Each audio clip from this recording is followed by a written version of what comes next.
That session I will be conducting hopefully in no more than 45 minutes, because in the second session we have 3 witnesses, all of whom have opening statements, and to allow them enough time and to allow committee members enough time, I'd like to schedule 75 minutes for the second session.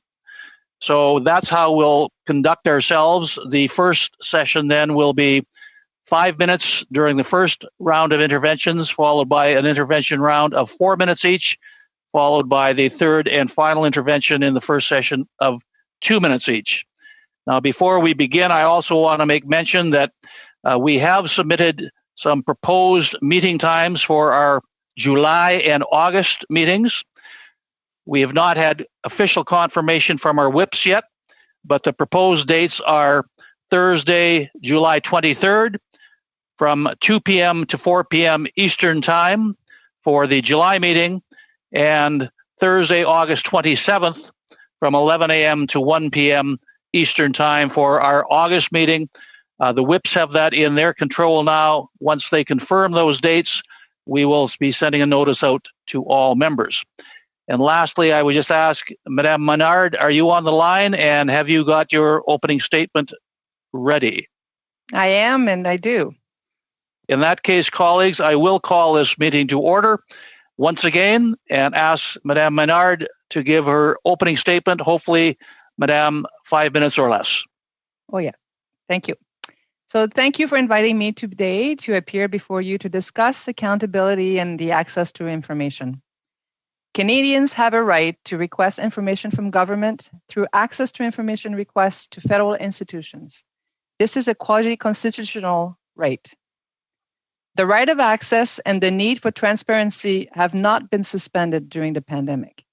On the contrary, in this current extraordinary context, transparency and the well-being of the access system are more important than ever. Major decisions with huge budget implications are being taken every day. New measures and programs related to the economy, public health, and safety are being implemented on an almost daily basis.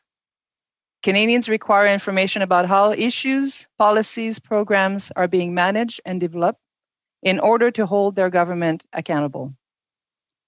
Given that the Office of the Information Commissioner operates within the federal public service, I am very aware of the operational challenges the pandemic poses to federal institutions. Nevertheless, because transparency is the foundation of trust, and because the access system is a pillar of government accountability, Canada's leaders must take all necessary measures to ensure they are mitigating the impacts of the pandemic on the right of access. This includes ensuring a properly functioning access to information regime where decisions are being properly documented, information is well managed, and access requests continues to be processed. I would like to outline to you some of the factors that are creating barriers to the functioning of the system during the pandemic. Most public servants have been working from home since the middle of March, not always by choice, and many have limited access to their networks or the tools they normally have to do their jobs. Providing access to information is not treated as an essential service to Canadians in almost all of the institution's business continuity plans.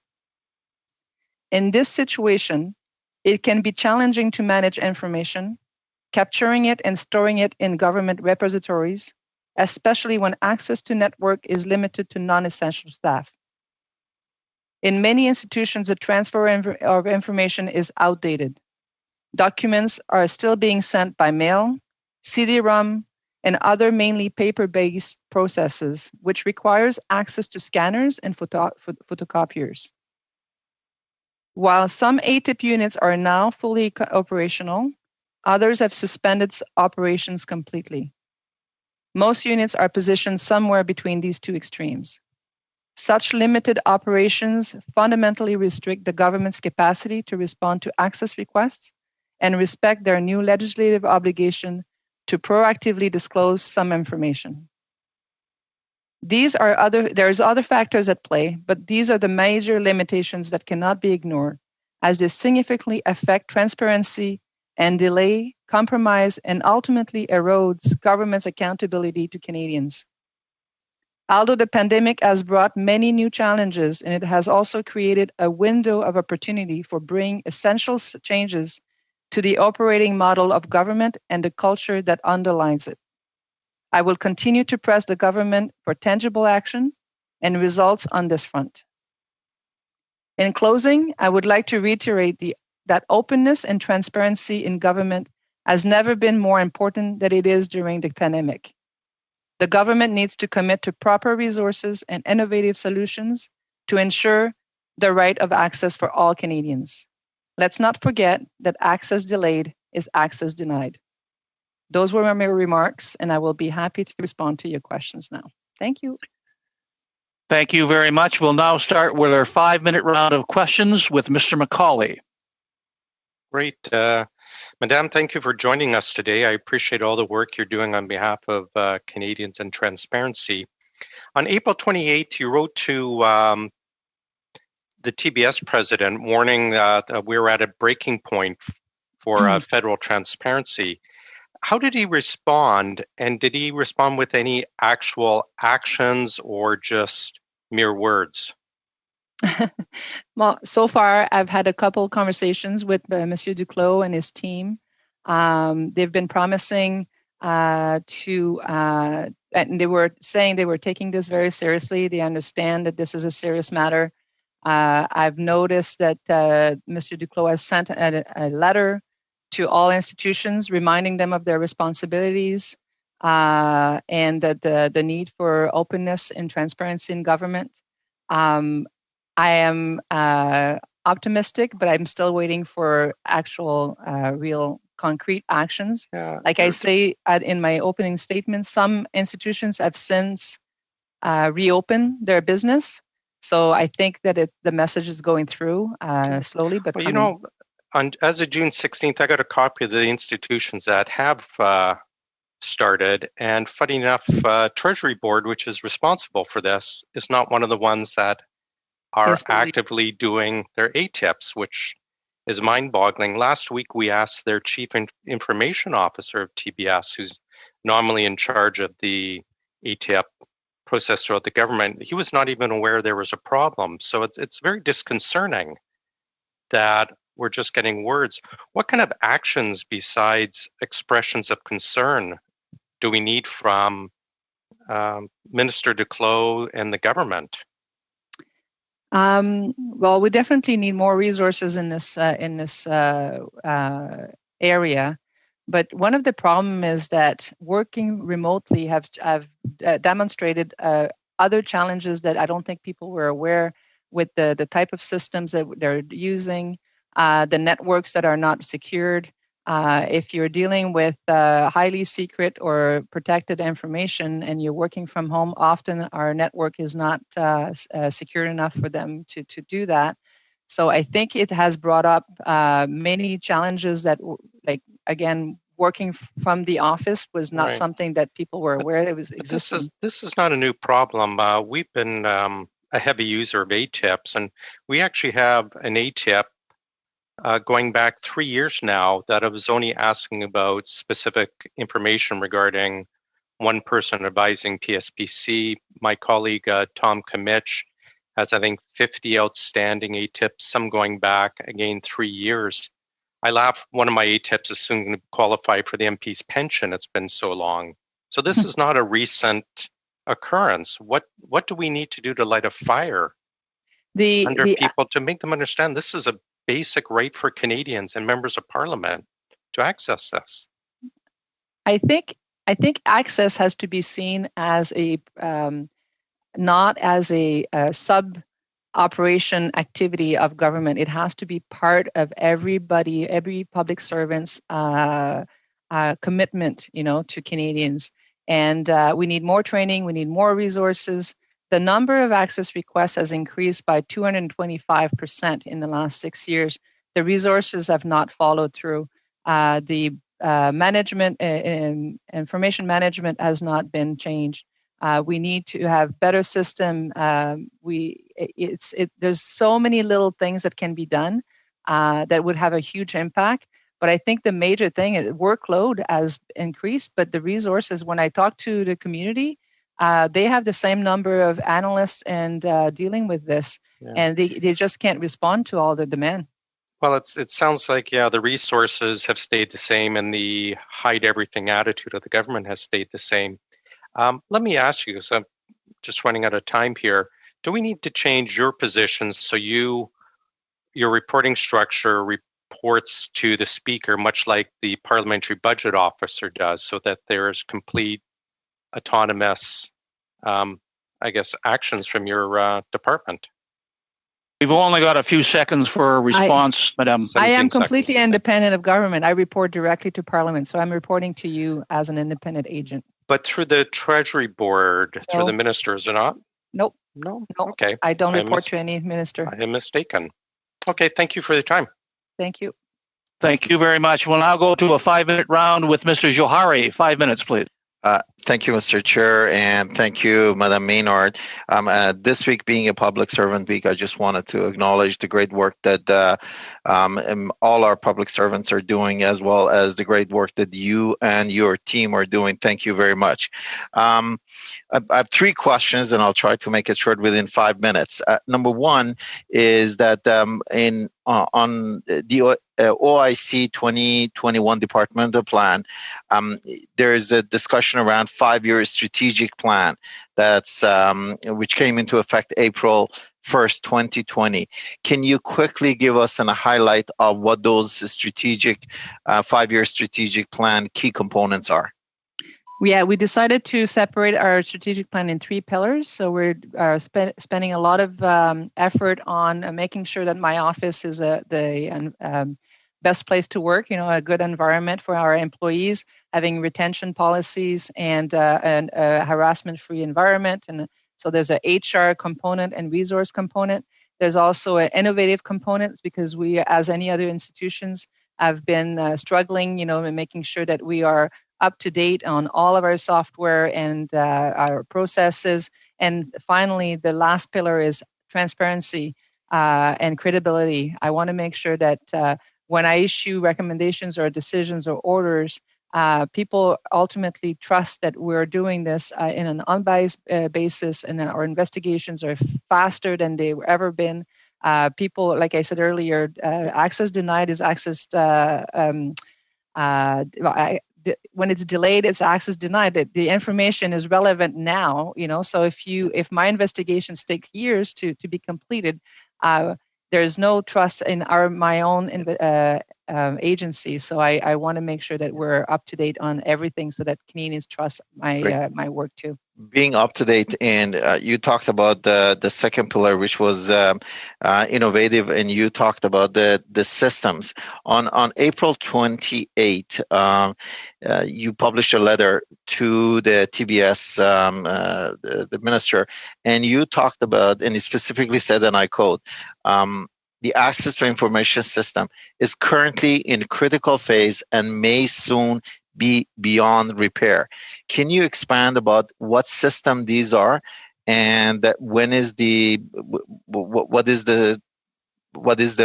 going to do if these systems fail, especially with the extra stress that's going to be on this system during the COVID? Well, to give you an example, many institutions are still exchanging documents between the departments within the same department. I mean, the same from sectors to sectors, through mail, through paper, or if they send documents by email to let's say the analysts at the ATIP shop, they have to print those, scan them back into their software to start doing the redaction. So there's a lot of wasted time being between transferring documents that are electronic to start with, making them on paper base, and then going back to an electronic version. So transfer of information on top of resources and remote. That's just one example. Yes. Sending information to requesters by mail, CD-ROM. A lot of our requesters or complainants are complaining for years now that who has a CD-ROM reader anymore in their office. So can I quickly switch topic? Can you give me an idea around the number of ATIP requests that you have received prior to COVID-19 and after COVID-19, and what kind of response have we had? You mean request or complaints? Complaints. Complaint, because I'm dealing with the complaints too. Yes. So TBS. So this year we've seen a small increase of complaints, and with respect to COVID itself, it's strangely enough we haven't seen that many. But I think in most cases when there's a crisis, the complaints and the requests are coming after everybody is coming down. So it's the same thing with Lac Mégantic. We saw a huge surge of requests and complaints after the crisis. So I'm expecting that's one of the things I highlighted to Mr. Duclos is we can't wait because there's going to be a surge of requests and complaints coming from the So COVID. I got about 15 seconds. If you're going to make one recommendation, aside from resources and system update, what would that one recommendation be? A change of culture. Okay, thank you. Thank you very much. We'll now go for 5 minutes to Madame Vignola. 5 minutes, s'il vous plaît. Merci, Monsieur le Président. Merci, Madame Ménard, d'être présente parmi nous aujourd'hui. Thank you for being here with us. So, a little earlier, you were saying that there were a few small adjustments and actually large adjustments to make to do more and do better. Could you give me an idea of what these simple matters are? Really examine the system, see how information is transferred and how information is managed.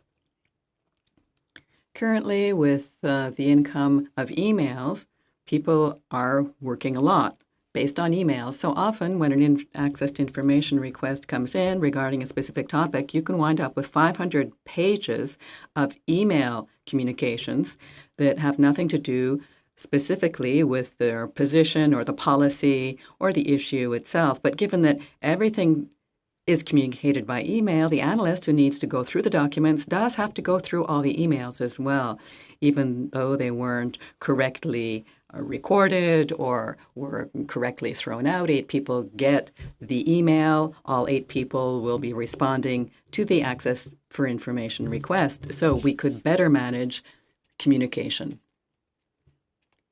Moreover, we have systems that are really outdated or overburdened by our current levels of information transfer. We have some paper transfer of information. In 2020, we could be using e-post to share information to complainants rather than sending it by postage. You said you have 225% more requests than in the past. I imagine you expect an even bigger wave of requests once the COVID crisis settles down.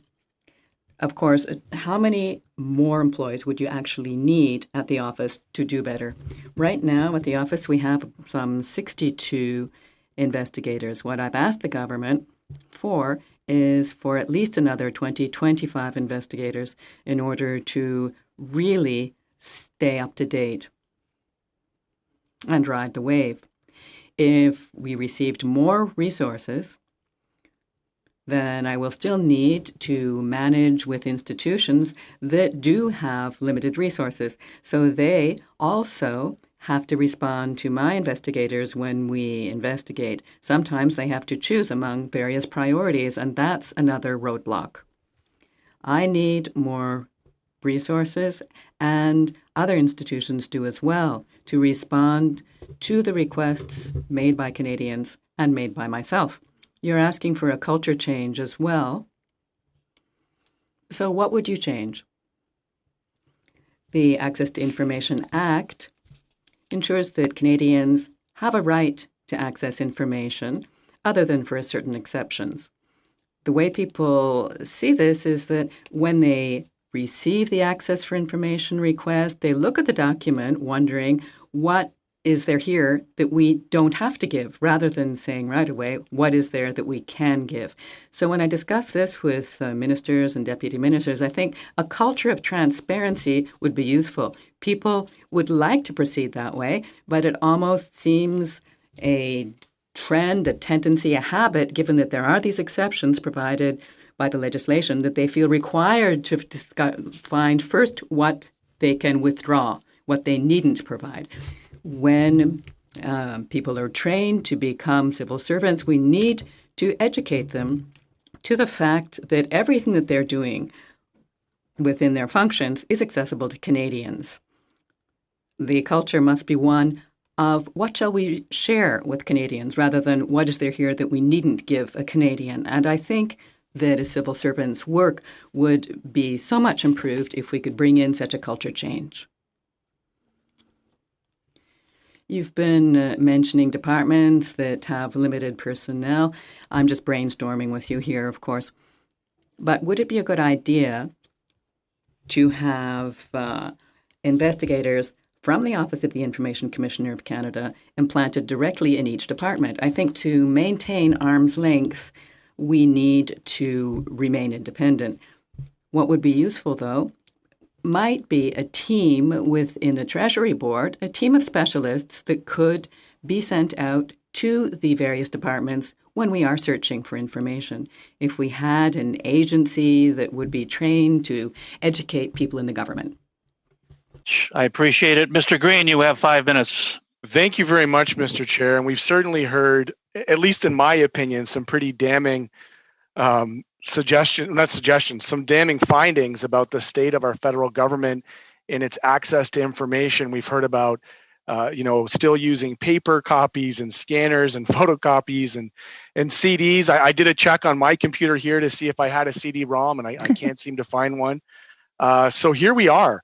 I'm taken aback, but I'm at the same time, after hearing the testimonies of other people in this committee, I'm not all that surprised. You may recall that we had some departments report that they were still using DOS in their computer operating systems. And I think what stuck out most, Mr. Chair, through you, the idea that access delayed is access denied. I have a question, and I'm unsure if the witness is able to answer this, if the commission is able to answer this, but how often do your ATEP requests bump up against the redacted clauses around cabinet confidentiality? Not very often. It's a small percentage of our complaints. The problem with the cabinet confidence is that we're not allowed to see the document to be confident that it is cabinet confidence, because according to the Act, it's not within my jurisdiction to see those. I just need to make sure that, this is one thing that actually for the next legislative review, I would be recommending to change because it's like, it's not having an independent review of the documents. If the department says it's cabinet confidence, we have to take it by their words. And how so that's just a small percentage, though? It doesn't happen often when it's cabinet confidence? Yeah, I think most Canadians know that they're not entitled to see cabinet confidence documents, so they rarely complain about that specific exemption or exclusion, unless it's part of a package. Sometimes, most of the time, it's because it's not just the cabinet confidence; it's other documents being redacted that is part of the complaint. Yeah, I know that in trying to pass a previous motion, that clause was put in. I anticipate that clause will probably see itself revisited today, perhaps. And I'm just curious around that. I'd like to maybe at a future date to the members of this is actually begin to have a study on that and figure out what the balance is between solicitor client privilege and cabinet confidentiality versus parliamentary privilege and access to information. But I'll set that aside for the moment. You had stated, I think I heard you state at least, that not every department had in its operational plan, in its departmental plan, focus on access to information. Is that correct? Yes. And so it feels like to me, what role would the Minister of Digital Government have in that? Because I feel like in reviewing the mandate letter that they're supposed to work with departments to develop solutions and use modern tools and like all the language in the mandate letter of the Minister of Digital Government suggests that should be like a priority across all departments, horizontal across all departments. Would you care to comment on that? I agree with you. It's part of the mandate letters. Openness and transparency is also part of the mandate letters and of all the ministers, which I was pleased to see. But there is a difference between the talks and the actions. So and as you may know, government is very slow at making changes because we have so many steps to go through for security purposes and for other, we don't want to have breaches. But sometimes I think government needs to make bold decisions, take a little bit of risk, and in access and transparency and innovations, I think it's the right time to do this. Forgive me for oversimplifying this, but what struck me in moving a previous motion when it was suggested to me that perhaps the information might be in a box in a warehouse somewhere and a paper copy, I can't help, at least with my very basic understanding of technology, to think that if I'm typing something up in a digital document that becomes paper, that digital document should have, in systems in principle, a perpetuity that would allow it to have a digital access after its completion. So is it a matter of there just not being systems in place where, like, I know we have our own government files that we can access, but how is it that we have a digital origin of a file and then an analog paper finish of the file? It doesn't make any sense to me at all.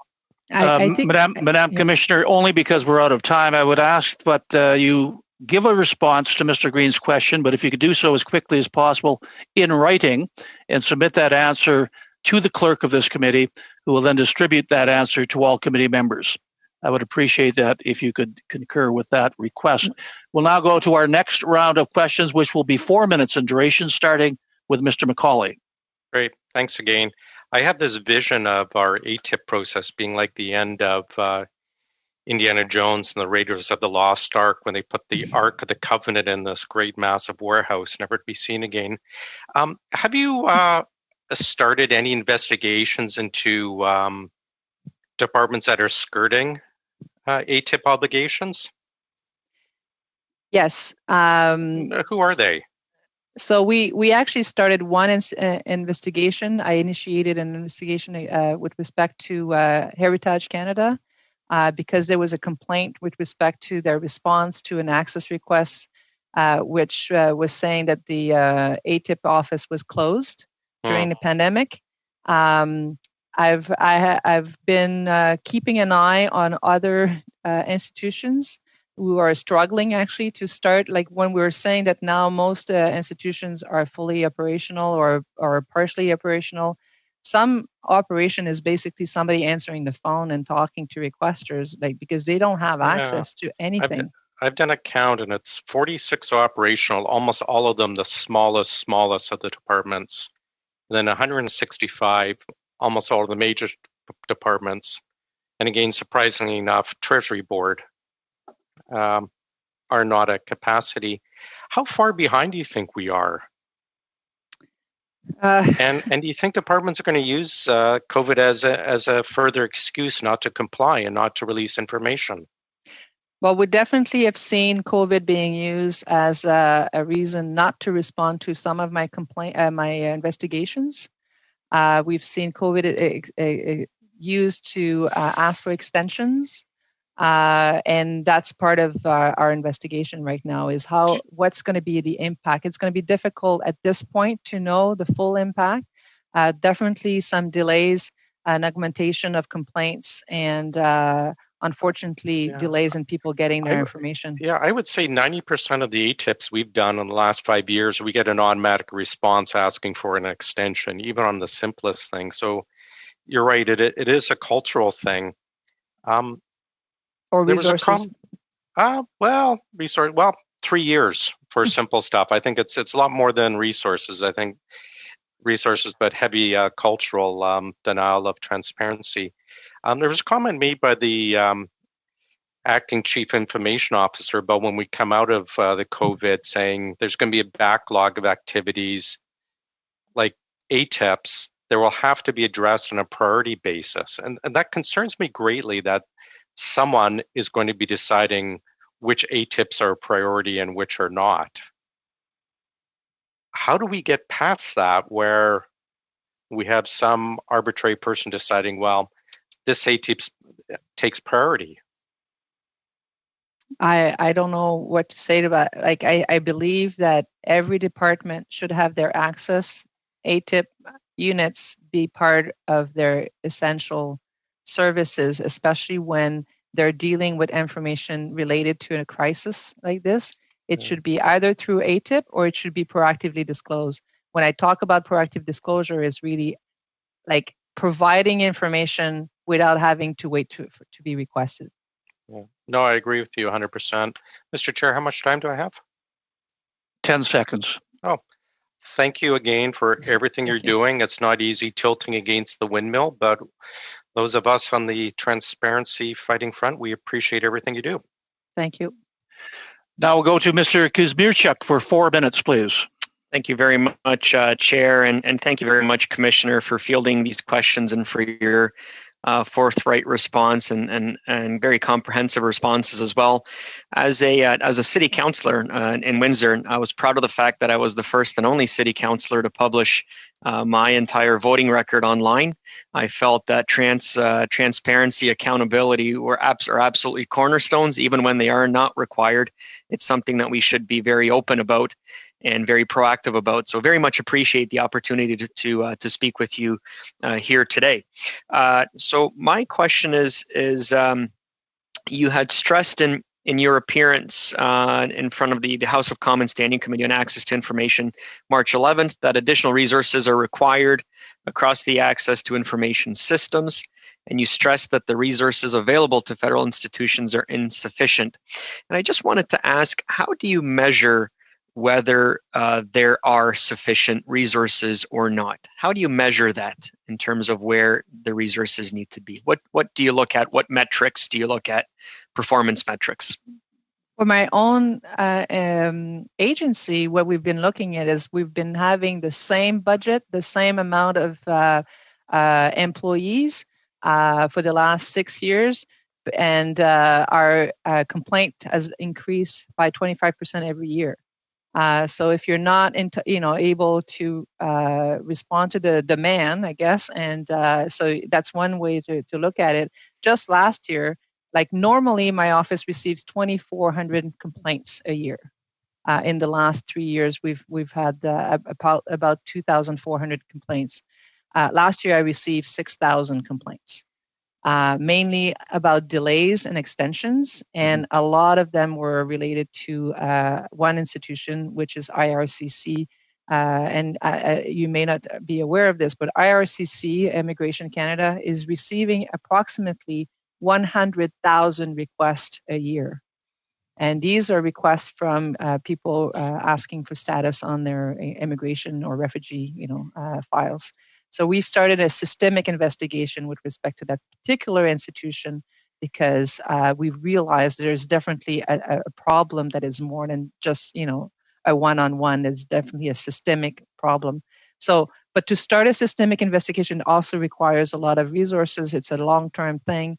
So my operational budget has not followed through with the demand and the requests and the complaints that we're receiving. We've been receiving temporary funding for the last 3 years. This year, I've asked for that funding to at least be permanent so I can hire people, train them, and retain them for a long term. And I appreciate, Commissioner, that the number of complaints, has increased. But do you measure, for example, your departments, your offices, say, response time, for example? Are you able to provide metrics in terms of how long it takes you to close a file, or what the backlog is? Something that gives us a sense that, again, that there aren't enough resources to keep up with the demand. Is there metrics that your office maintains that and that can share with us in terms of, again, your own performance? I'm just curious. Yeah. So that we like any other institutions in government, we have a department plan and a department report. So every year we provide, how we did, what our priorities were, and how we successfully, close files. We have some metrics on timelines. Luckily, we've been very good at reducing our timelines, even with the smaller resources. We've been making changes in the last 2 years. And last year, it was a record year. We closed 5,500 complaints, where in previous years, it was around the 1,600, 1,800. That's incredible. So we've done very good, very, very well with our own changes and taking, like I said earlier, making innovative changes too. But at one point, this is so much as we can do. At one point, we need more bodies to do the work. I understand completely. And I know that, Commissioner, for example, between February and May, there were 31,000 online access to information requests. As you mentioned, about 2/3 of those went towards IRCC. Do you have in your mind... Mr. Kuzmierczak, I'm sorry we're out of time. For some reason, I couldn't get my mute button to unmute, so... I should not complain about anybody else, but I'm sure it would have been a great. I'm sure it would have been a great question. It was earth-shattering. We're now going to Mr. Obute for 4 minutes, please. Thank you, Madam Maynard. It's a wonderful to hear what you have to say, and you mentioned change of culture. I'm going to go back to that a little bit, and I guess there's two folds to my question. The first thing is that you need more resources, and hopefully, you need more bodies. Basically, you've requested 20 to 25 extra personnel to be added to your department, as well as on the other side, we have technology and digitizing basically further is supposed to help you to access information faster rather than doing the manual thing, to be able to search it and get it through. So how do you envision the structure of your department in the next little while to be able to achieve what you need in order to be able to satisfy all the 8 tips requests that needed? Well, if I speak on for my own institution, which we were dealing with complaints on access requests, we've been working really hard to have better innovative system. We're now scanning every document, so every files that we receive is accessible electronically. And this is one of the reasons in my entire office, 110 people are working from home remotely during this COVID. And we haven't stopped working remotely since the 13th of March. So we've been able to continue our work. And well, clearly I'm in a very privileged situation because my office is small. I can, I'm sure my colleagues who have thousands of employees have more challenges than I do.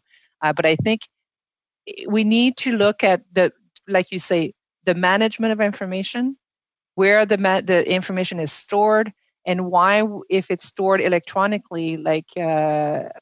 McCauley said earlier, or I think it was Mr. McCauley.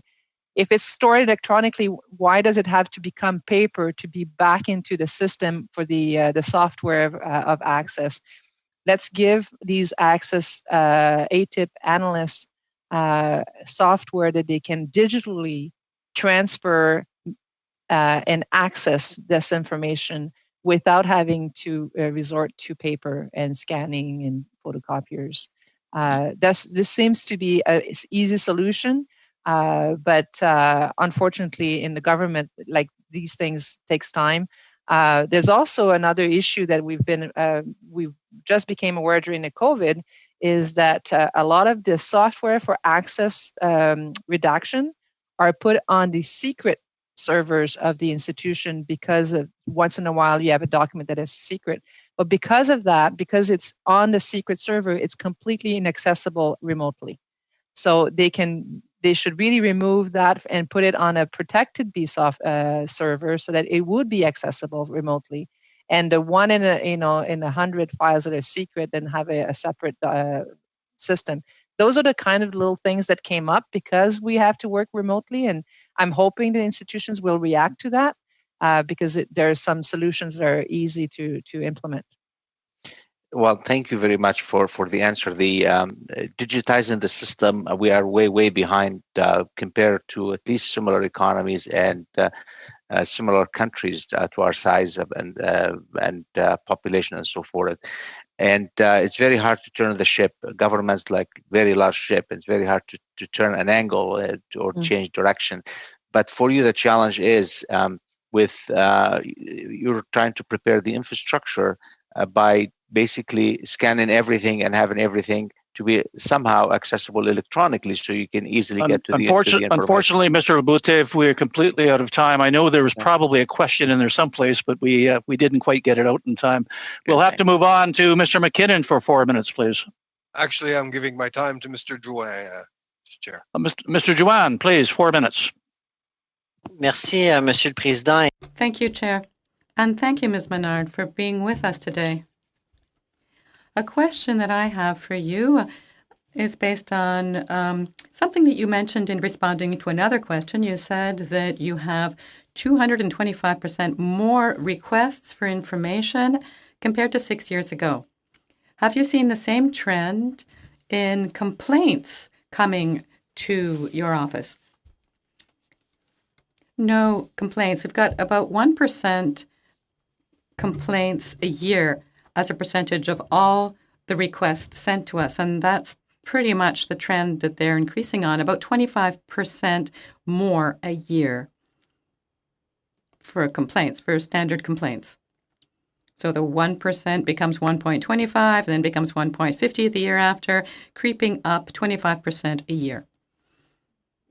Thank you. In my prior life, in business, I know that I sometimes received memorandums from various services asking whether information could be published and communicated and shared when we had access to information requests. And it wasn't really up to me to decide, but that's the sort of email that I saw going over my desk or computer. So do you receive advice from third parties? Do you think that information should be completely open to the public based on your discussions with third parties, or should we just still have some sense of reserve?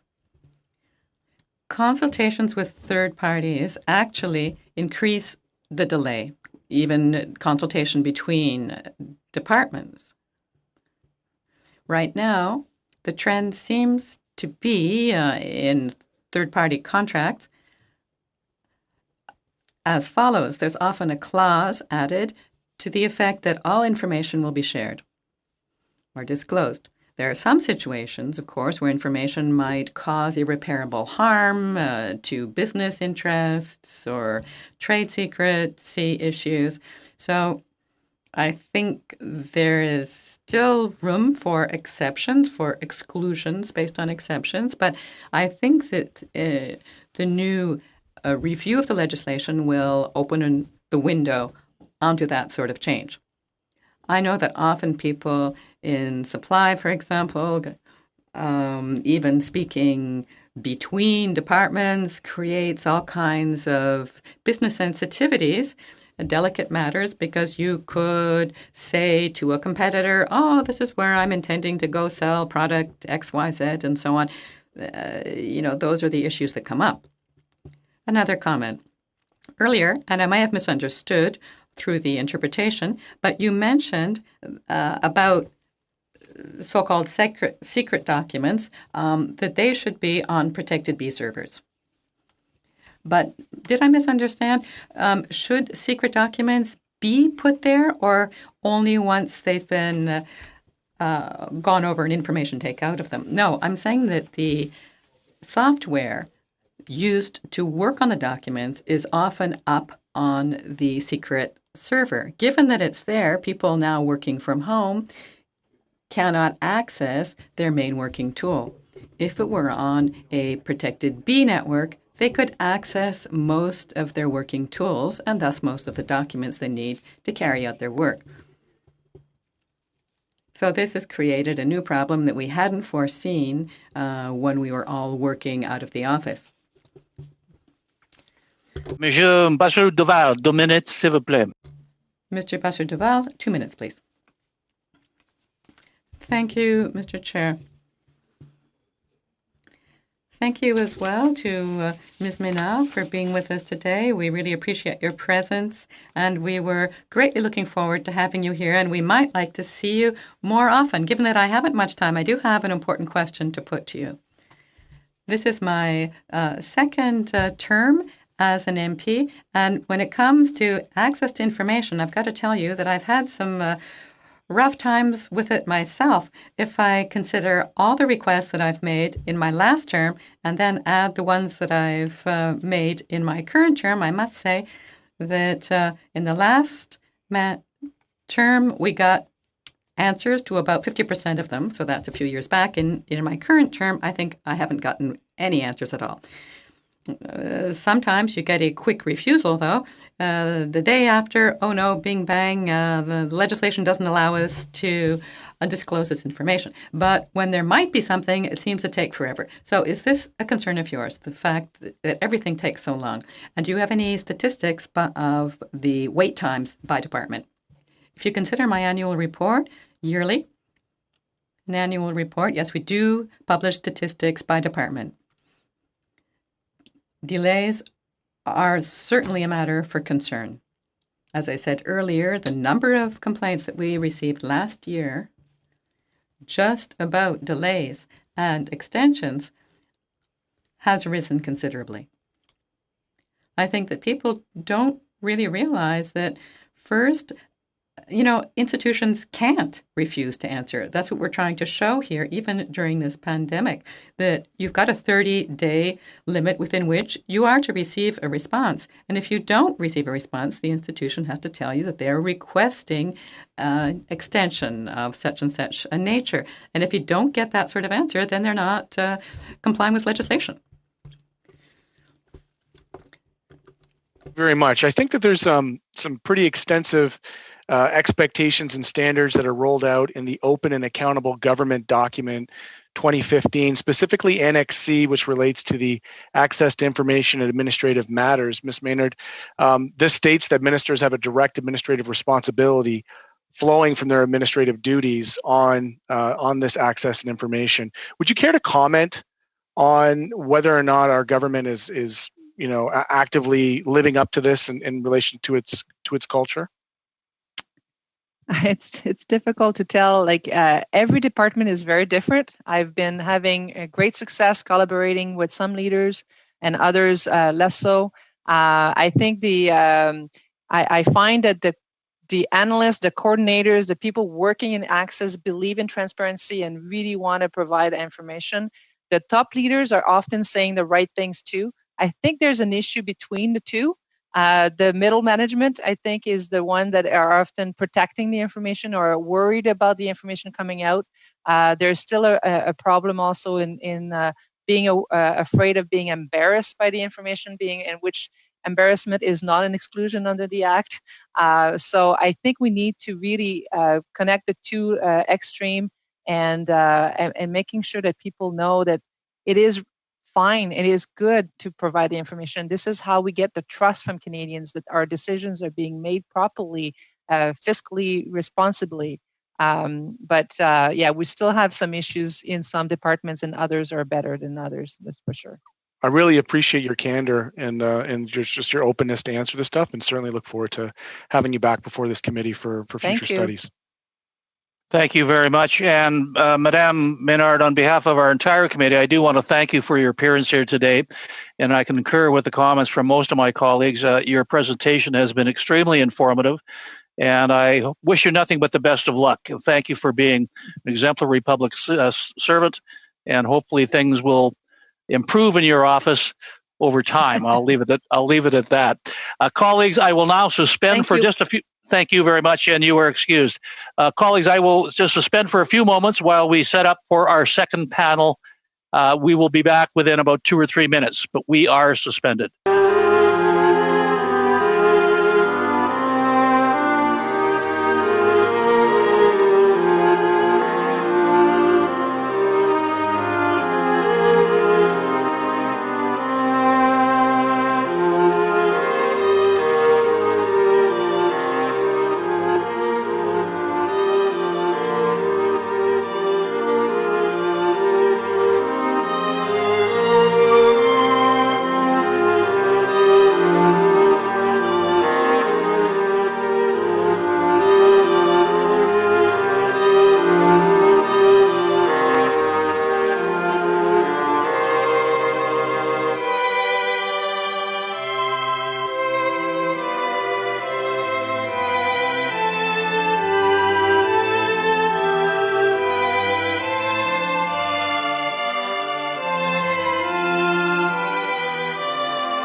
Mr. Chair, just I'm sorry, sure. Mr. Dag, I'm sorry. Yeah, Yes, Mr. Clerk. Yeah, Mr. Chair, if you can just say that we're resuming, I just want to make sure our PVOs are aware that we're back on with that. If you could say that, thank you, and then we can go in. Yes, we are resuming. I do call this meeting to order once again, and Mr. Dag, the floor is yours for 5 minutes. Okay, the committee members should know that I've been involved with access to information for most of my career. And I'm basically a professional user of the Access to Information Act. And it's with that in mind that I've had a lot of experience in all kinds of things, including in one case, I took the government to the Supreme Court of Canada. But there was other court cases I was involved in as well that gave me a sense of the need to push the government once in a while. But since I've provided the clerk with a summary of my presentation, I just summarize it simply to say that access is an important right, but a lot of people haven't necessarily got around to learning the ropes of how you file it in writing and word it properly, that kind of stuff. But I've taken years to learn the details. But the question that I think access does work in my experience, and it is important as a right for citizens. But the thing is, there's a lot of problems, and the COVID certainly created the biggest problem, which is uncertainty, because we don't know. I have some requests that God knows when you're going to get the answer. But I've given some examples here in my presentation that we have 4 cases, one dealing with 500 million to 1 billion in unpaid taxes. I've been working on this one for several years. I've been all kinds of hassles about this one.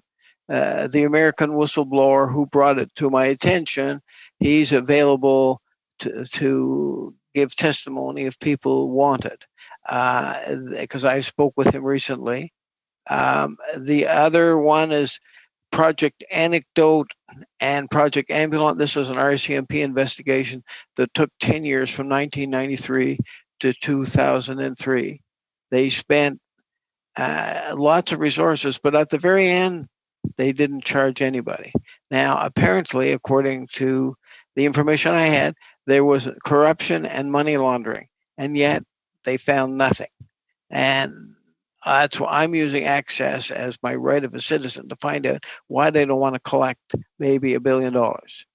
And that, to me, I feel I'm entitled to an explanation why they chose not to do it. And if there's a reason, let's see it. But so far, nobody has any records. And this ties in to the problems with this one, because they've told me initially I might have to wait 800 years to get the answer, and then they said, oh, we'll revise it to 2098. But the point is that's still well beyond my lifetime. And I think that there's a complaint to the commissioner about this. I haven't heard back on that one. This particular request is particularly problematic because stuff that goes to the archives is normally public. And the 20-year rule should have applied for the RCMP stuff up to year 2000. That should have all been disclosable, but it's not. So what's going on? And I provided the members of the committee with a letter that a third party had received saying that this information could have been provided with 30 days of work by 4 people. So now they tell me 30 days, 80 years or 800 years. Which is it? I don't know. But the other thing the committee should know in the case of Project Anecdote, the court ordered the Archivist of Canada to just show up in court in Quebec, in Gatineau, in 2015. The archivist defied a court order and didn't provide the information as required by law. So there's something sensitive about this particular file. And the final thing, what I would say is the third case I had, I was surprised, but a Canadian citizen who has kids, the kids were born in the States, his wife was, and he were born in Canada, but he was denied access to records which he was entitled to by virtue of a court order, which the Department of Immigration didn't want to accept. Eventually, when the commissioner intervened, the problem was resolved. But the thing is that he's still having delays caused by whatever, because he has 4 children. He only applied for the first child. And so we have to sit and watch what's happened. But as a result of this delay, he was forced to leave Canada. People should know that. And the final thing in my 4 points here. Very quickly, if you could, please, sir. Okay, there's contracting irregularities. I've got in some requests, but they're all giving delays. So I go ahead for question. I can answer questions in French as well. Thank you very much. We'll now go to a 5-minute opening statement from Mr. Cutler. Mr. Cutler. Okay. You may still be on mute. Yes, I was on mute. I've just unmuted. Like Mr. Dagg, I'd like to thank you for inviting me to testify. Now, Mr. Dagg and I are both members of Anti-Corruption and Accountability Canada, which is an organization for aiding whistleblowers, exposing wrongdoing, and also encouraging accountability and openness in government. And you're going to hear from Sean Holman, and Sean and I are both members of the COVID-19 Accountability Group, a coalition of experts to recommend reforms to the whistleblowing. So, but before I start, I'd like to thank Madame Menard for having testified. I understand her problems and the stresses of her job better than I did before.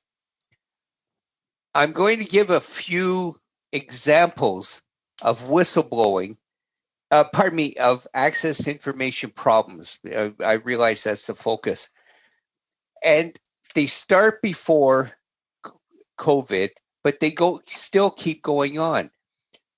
It's a general summary, but first off, and I've given a more specific summary, but first off, let's just say departments are not worried about ATIP legislation.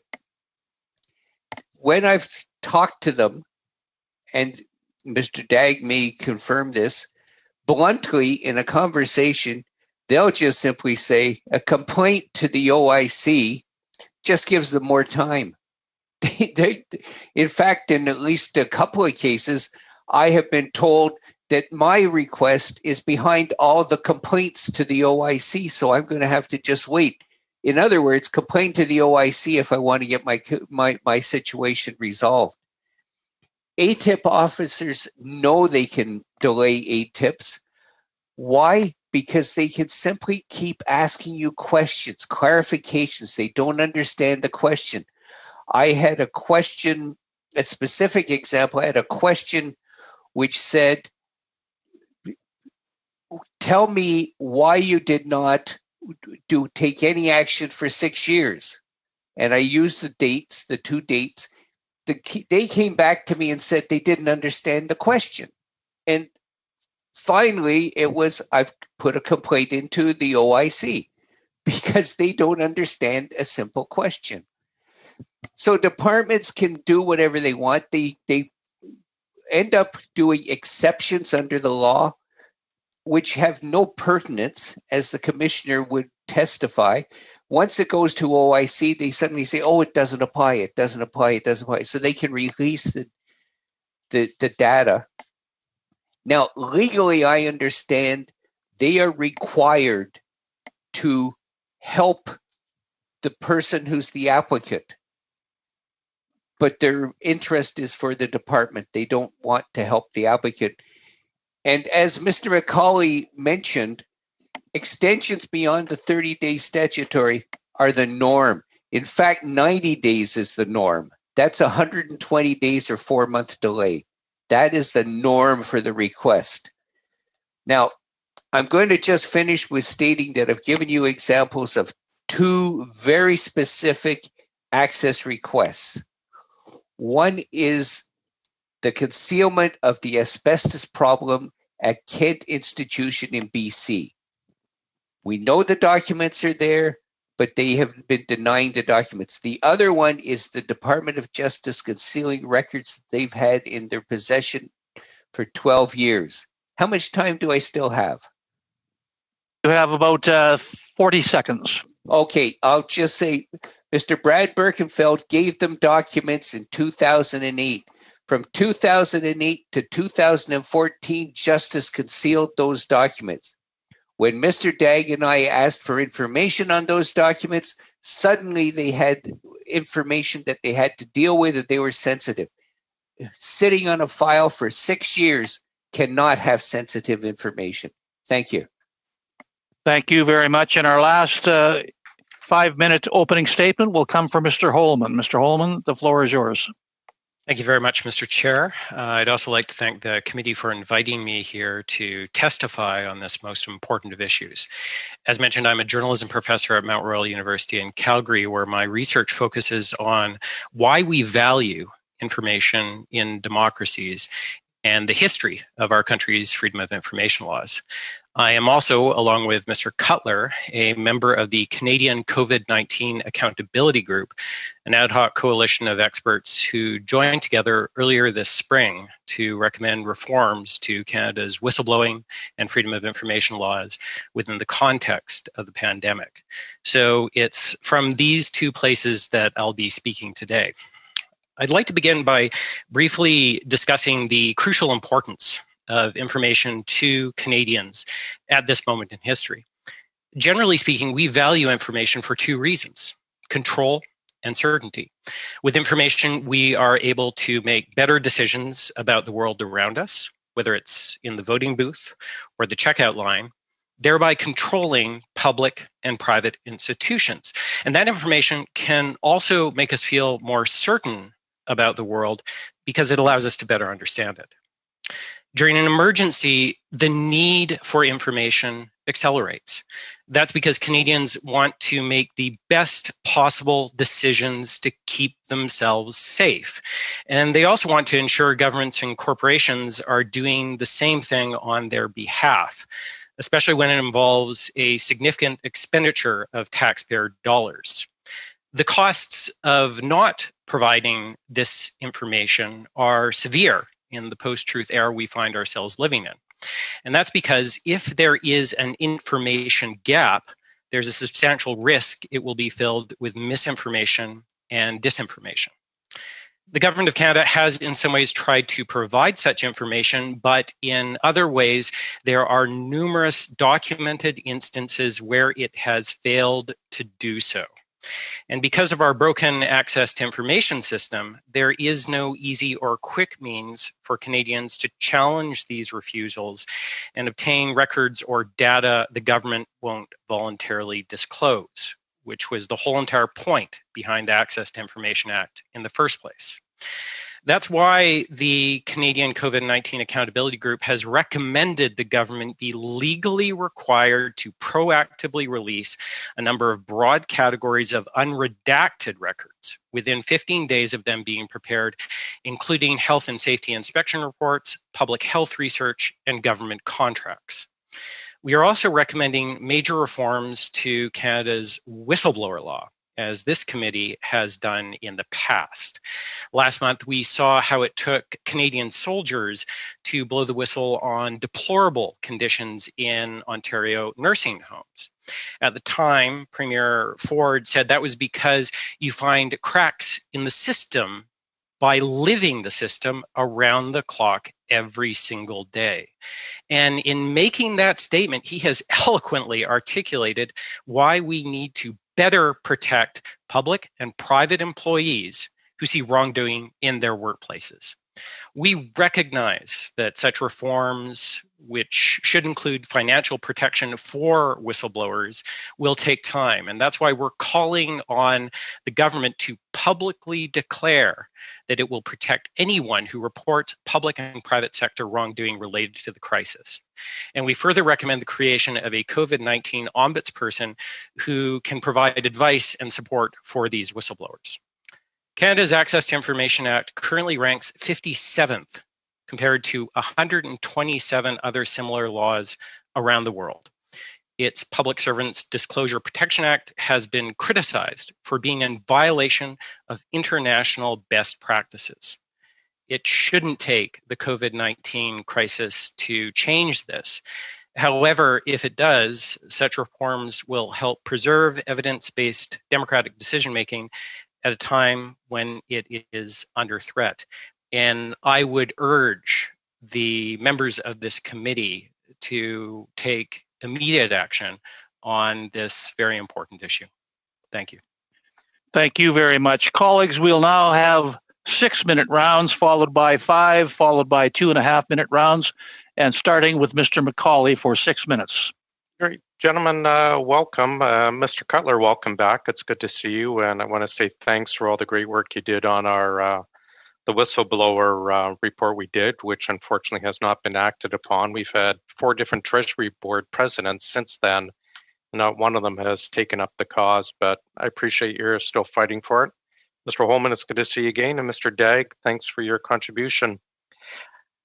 I'll ask to the 3 of you, what kind of teeth do we need to add to our laws so that these ATIPs can be put out at a timely fashion? We heard Mr. Cutler comment about the delaying tactics of these ATIP bureaucrats. We've heard and I actually saw the memo, the email that came out saying 800-year wait for the Operation Anecdote information. What do we need to do to change the culture or to penalize people who are violating the access information regime that we have that's meant to protect Canadians? Mr. McCauley, do you want to direct your question to one of the panelists? Sure, I'll start with Mr. Holman. That's a really good question. I think one of the first things we need to do is take away the government's teeth. What the government has demonstrated over time is that it cannot be trusted with the existing exemptions and exclusions in the Access to Information Act. I think there is an urgent need to review those exemptions and exclusions and also establish a legal requirement that certain broad classes of information be released without going through the Access to Information process. Because really, those exemptions and exclusions are being used as a shield against accountability.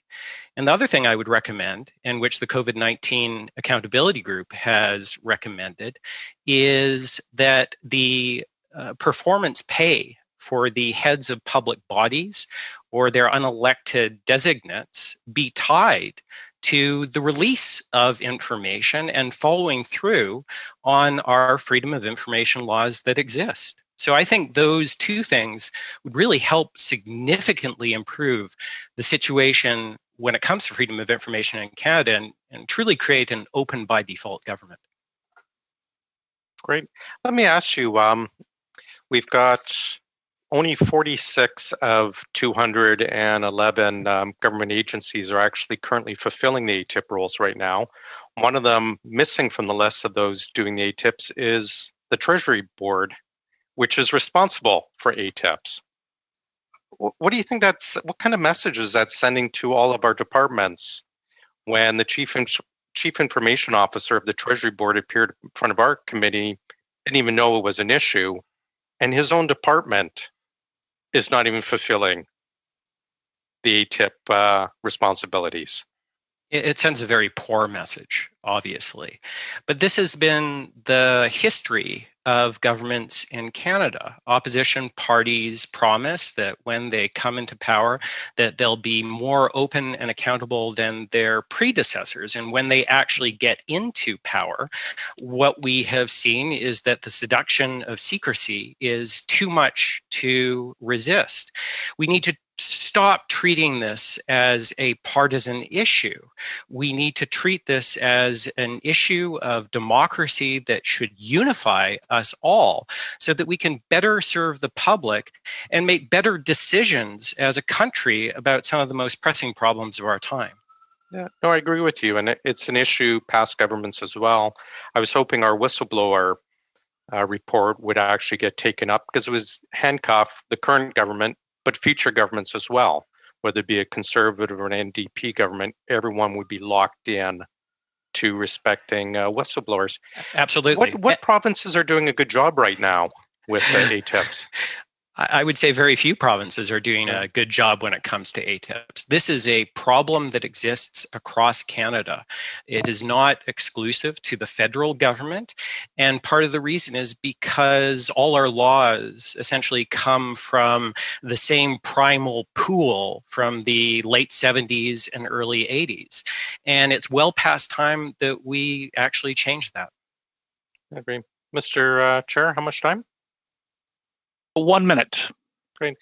I just want to get back a bit to the operation anecdote, Mr. Cutler, Mr. Dagg. Like, have you ever seen an ATIP come back where it comes back and says 800 years to find some papers? Again, if you could direct it to either Mr. Dagg or Mr. Cutler.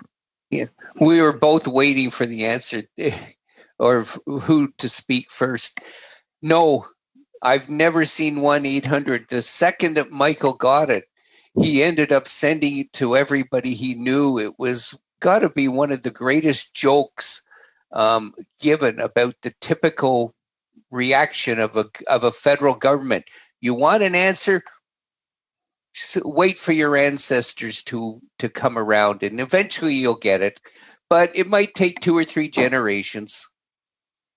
Those would be very long-lived generations, Mr. Cutler, 800 years. I intend to outlast them all. Thank you. Thank you very much. Thanks, we'll now go to Mr. Weiler for 6 minutes, please. Well, thank you, Mr. Chair, and thank you to the witnesses for joining our committee today and talking about very, very important issues right now. According to the Canadian COVID-19 Accountability Group white paper, you mentioned that the federal government should educate employees about how to report wrongdoing concerning the expenditure of public funds related to the crisis, as well as the non-disclosure or manipulation of information about COVID-19. How do you see the federal organizations and the Office of the Public Sector Integrity Commissioner of Canada should improve their education and training initiatives on the disclosure of wrongdoing? Again, if you wanted to direct your question to one of our panelists, Mr. Weiler, it might be helpful. Sure. How about Mr. Dagg?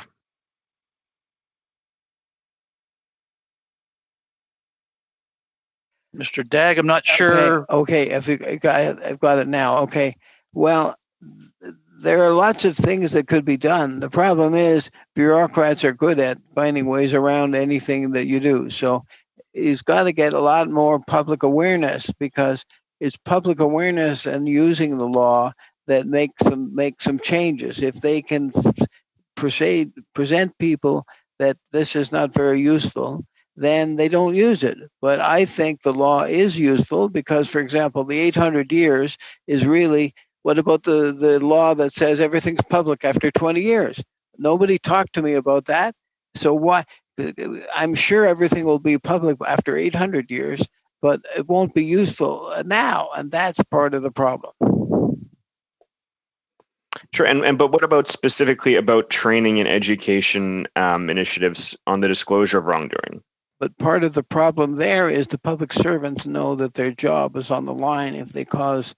You have to change the bureaucratic culture to give them some kind of protection and reward, so they will feel free to do it. Right now, they would be. Look, talk to Mr. Cutler. What happened to him when he spoke up? He basically got sidelined in his career, and he was punished pension-wise. Okay, I'm going to switch gears a little bit here. Obviously, in a pandemic, it's caused a big change in the working conditions of our public service. And maybe this is a question to Mr. Holman. During a pandemic, which factors make it difficult for teleworking employees to be able to complete access to information requests? Well, I think the Information Commissioner did an excellent job of sort of outlining those factors. The very fact that employees are working from home and perhaps do not have ready access to some records or documents, or perhaps networks that they're accessing those records or documents through are not secure, all impact the ability of public employees to actually fulfill their obligations under the Access to Information Act. But that being said, I think this also points to a problem that has long existed with the Access to Information system, which is the need for better record keeping in government. When the Access to Information Act was introduced, and indeed when freedom of information was being discussed between 1965 and the time that the Access to Information Act was passed, there was a substantive discussion at the time, there was a substantive debate at the time about the need for better record keeping, about the need for more disclosure about the kinds of records the government had at its disposal, and the access to those records, the ready access to those records. And unfortunately, those recommendations were never adhered to. And here we are living in a digital age, and we still have the same problem. So I would really encourage this committee to study the issue of record keeping in government. It's not sexy, but it does go to the fundamental right to know that Canadians have, allowing them to exercise that. Well, thank you for that. This next question here, according to your white paper, you mentioned that the federal government should implement broad, urgently needed public and private sector whistleblower protections, helping those who serve the public interest by reporting wrongdoing. How should PS DPA be amended to appropriately protect whistleblowers? A very good question. This committee actually has assembled, as one of your members just mentioned, an extensive list of recommendations on how Canada's whistleblower law can be improved. The government should act on those recommendations. This isn't rocket science, and in many ways it's the same thing as the problems with the Access to Information Act. We know what needs to be done. We know what changes need to actually take place. We just need to act on those changes. So as an example, broadening the definition of what constitutes a reportable wrongdoing would dramatically help improve our whistleblower law, because at the present moment in time, a lot of the complaints that we're seeing actually don't cross that threshold. That's a problem. We also need to expand the definition of who constitutes a whistleblower so that it includes retired employees, former employees, private contractors. Thank you very much. Madame Vignola, 6 minutes, s'il vous plaît. Ms. Vignola, 6 minutes, please. Thank you very much. Mr. Cutler,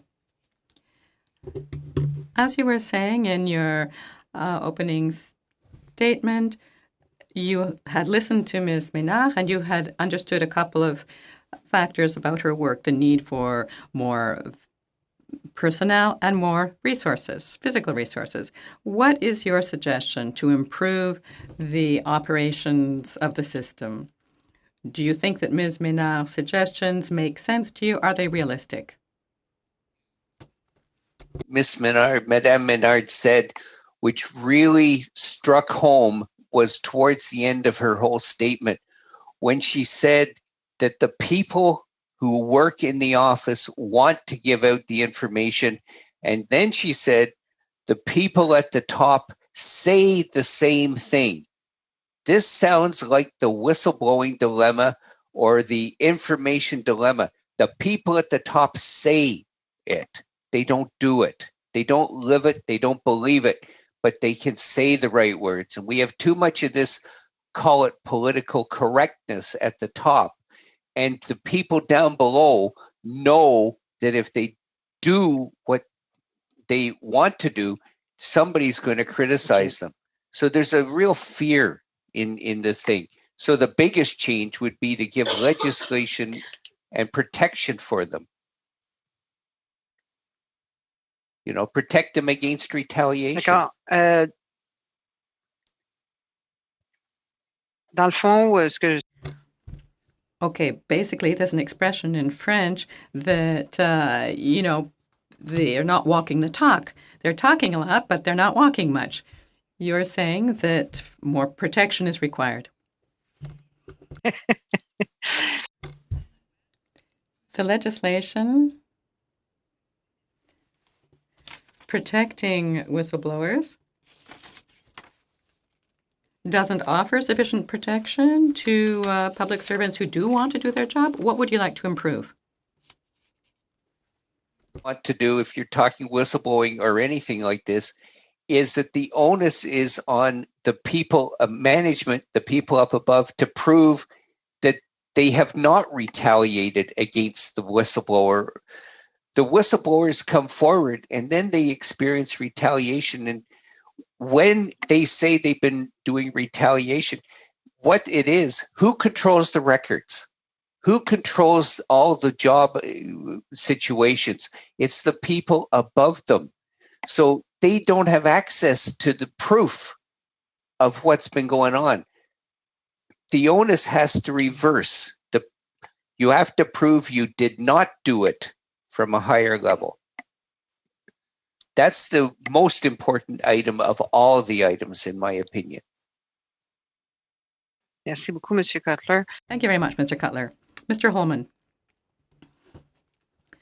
Among your suggestions, you're mentioning compensation, performance compensation for officers who would support disclosure, publication, and transparency. Here's my question.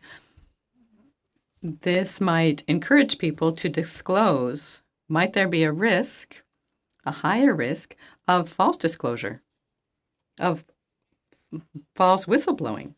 And how would we prevent that? I think at the present moment in time, we don't know the answer to that question because we haven't implemented such a system. But what we do know is that financial protections for whistleblowers, financial incentives for whistleblowers have worked in other jurisdictions, including in the United States. There's been a lot of talk in this country about the fact that first responders are brave. First responders are our heroes. And whistleblowers are another form of first responders. They are alerting us to problems within public sector and private sector institutions. And yet we are doing very little to actually protect them. And financial incentives for whistleblowing is part of that protection. Because in a lot of cases, there can be very severe career repercussions for whistleblowers when they do make that act of disclosure. I'm sure everyone in this room has seen, for example, the movie The Insider, about the famous whistleblower who came forward about the risks of smoking and cigarettes. That's not just a movie, that's reality for most whistleblowers. And we should be attuned to that reality and protecting the bravery of first responders who disclose to the public information that they need to know.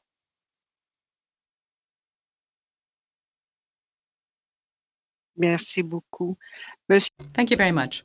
Mr. Dang, you're speaking of the backlog of requests that perhaps I'm naive. I thought that the legislation was clear when it came to the maximum time permitted to provide a response.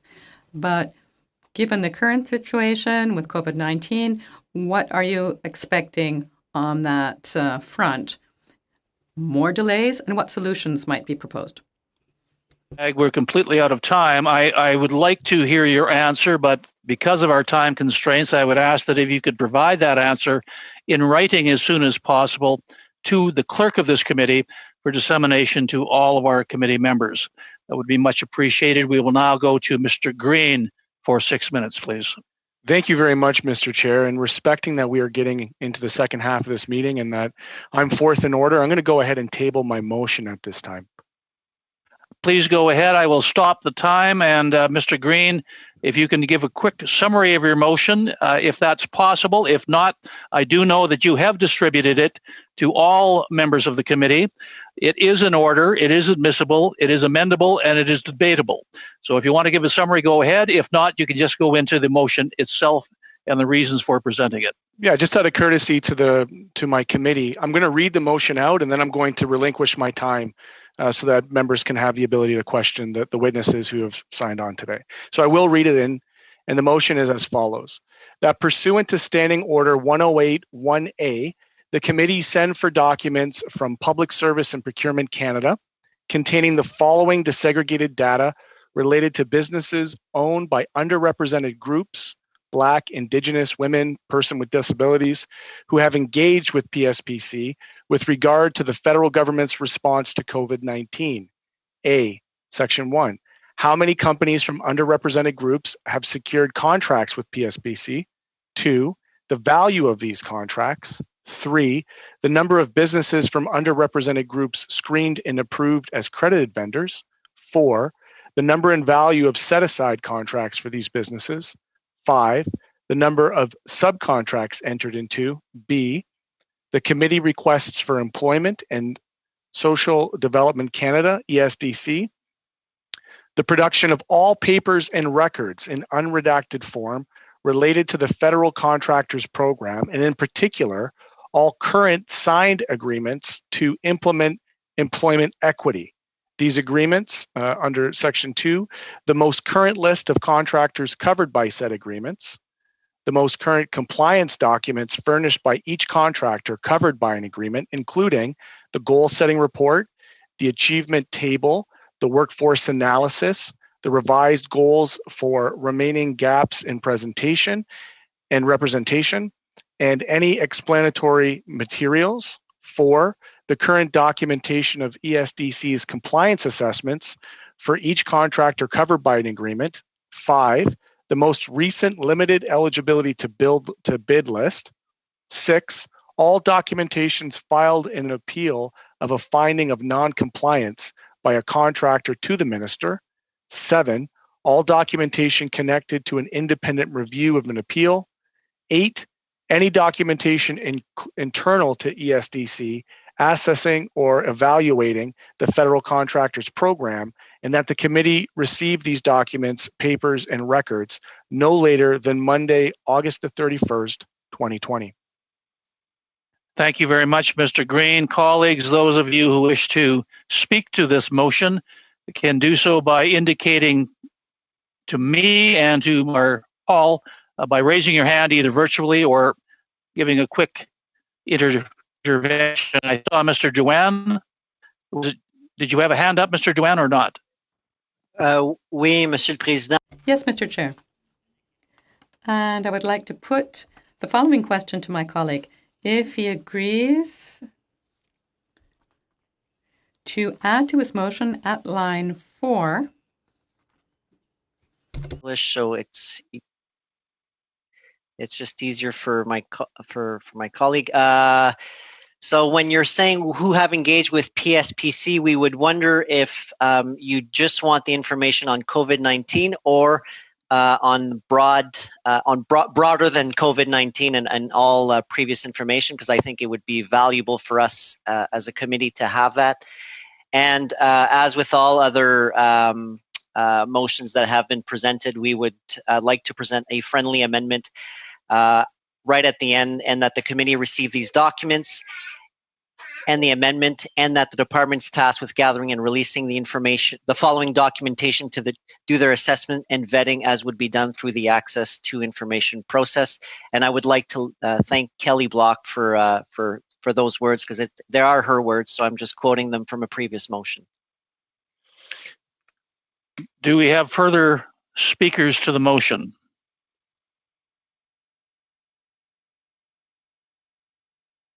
I'm seeing none.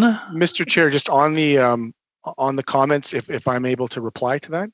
Absolutely, Mr. Green. All I was going to suggest, and I'll certainly let you say your piece, if we have no more speakers after yourself, my question is if Mr. Duan would be actually moving that amendment. But go ahead, Mr. Green. Yes, no, as we've heard before, particularly in the first segment, my concern is that if I make it overly broad, then it's going to get lost in the ether.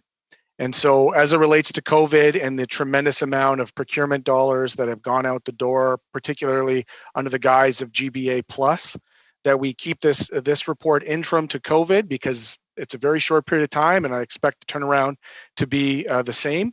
Notwithstanding in a few weeks, based on the testimony of the witnesses, I might get a report back that, or a response back that they're going to need, 800 years or something like that. So we'll go ahead and keep it for this time period. And then my hope is with this committee, we can, begin to dig into a fulsome response on how this rolls out more generally.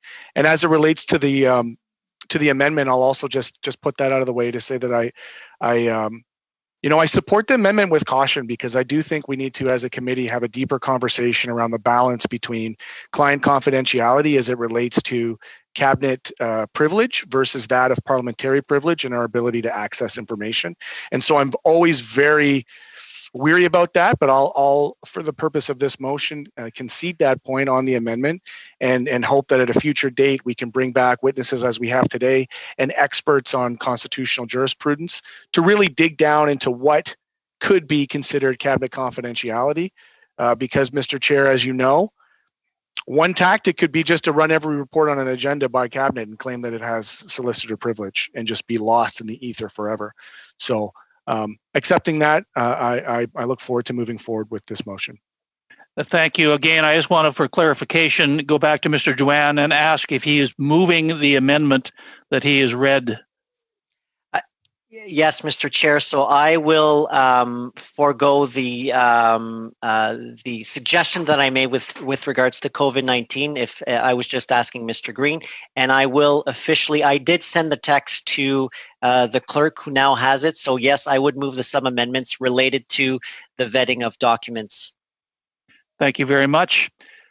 Are there any other speakers to the amendments? We are now on the amendment. All right, seeing no other speakers, Paul, I'll turn it over to you to do a roll call of the amendment. Thank you, Mr. Chair. And the motion would be on the amendment moved by Mr. Drouin. I will read the amendment again to be added at the end of the motion, and that departments tasked with gathering and releasing the following documents do their assessment and vetting as would be done through the access to information process. On the amendment, Monsieur Drouin. En faveur.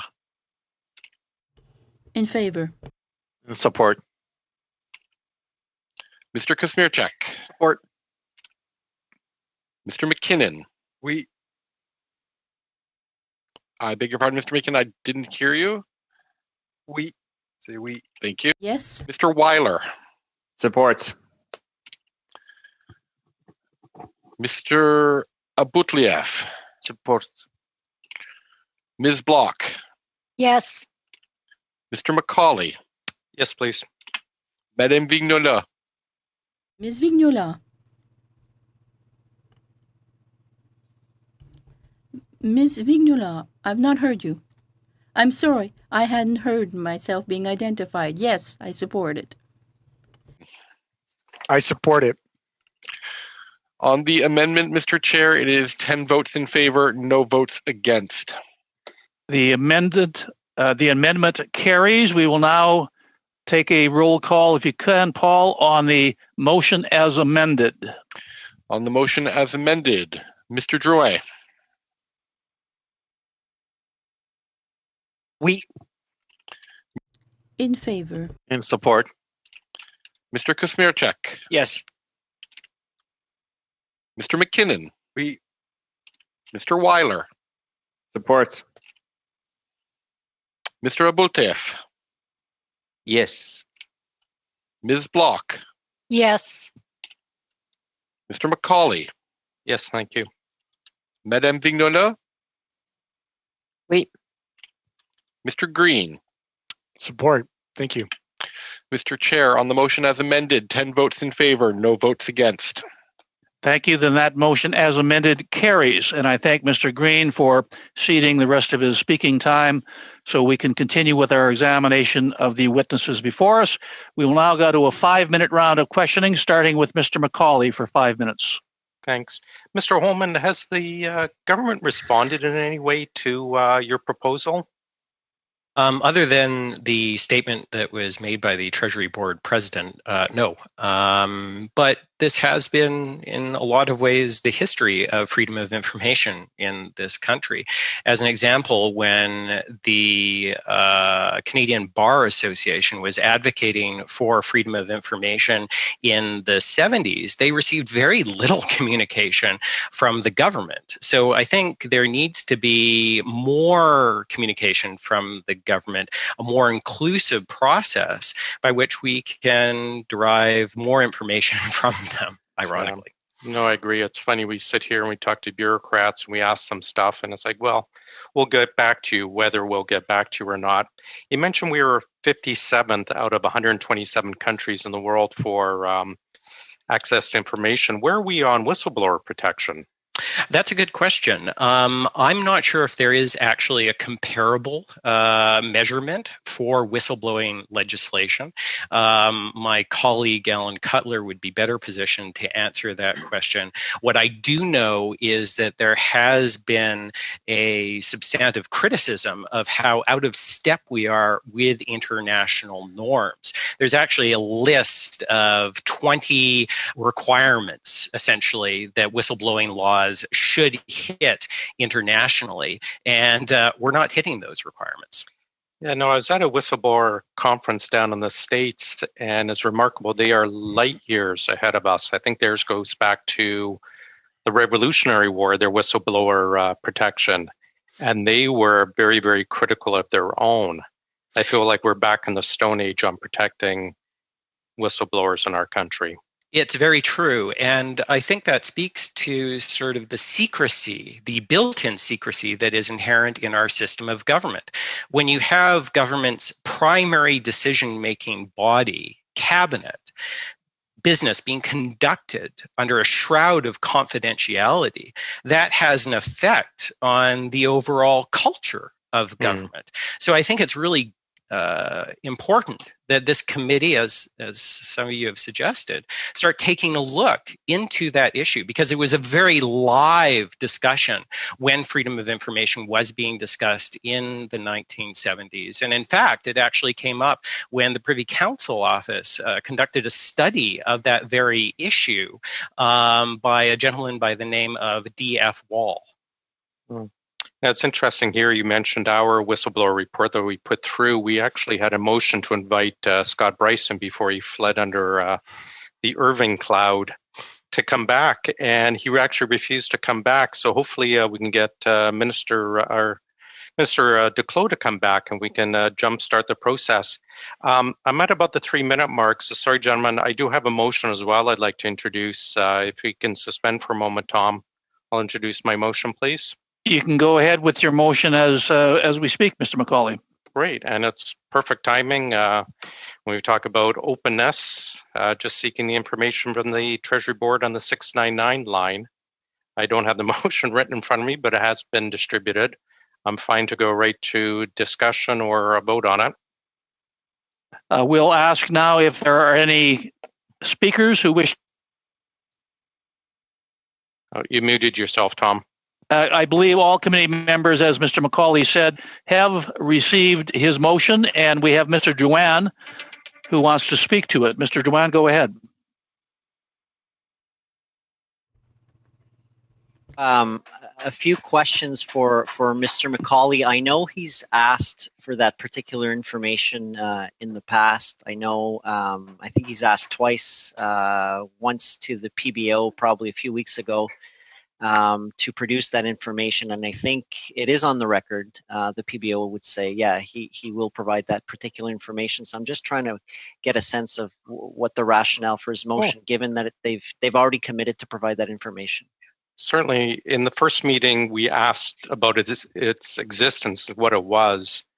the last meeting when we asked Mr. Purvis if he'd provide the information, he committed only to committing to get back to us. He refused to actually commit to tabling the information to us. And so I'm asking that we have the PBO to provide it for us. There's a couple great points in this tabulation. One is I think it will really show how we have a lack of a short-term disability plan for our public servants, but also it might provide us, especially because it's across the country, a real great insight into how lack of affordable childcare or childcare affects the broader workplace. So there's a lot of great information that will be available in this info, but we could not get the commitment from the Treasury Board when they were here to actually present the information. Thank you. We have Madame Vignola, I believe, who wishes to speak to your motion, Mr. McCauley. Madame?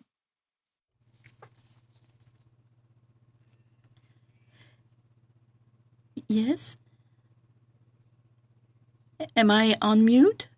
Can you hear me? Okay, thank you.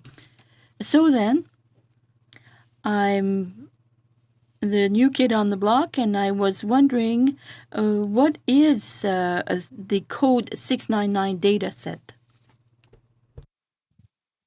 It's a payroll line, basically, where they're putting tracking it's posted on the Treasury Board website, 5 different areas for COVID-related for public service. Like if you're sick, not sick of COVID, sick because of COVID, it goes here.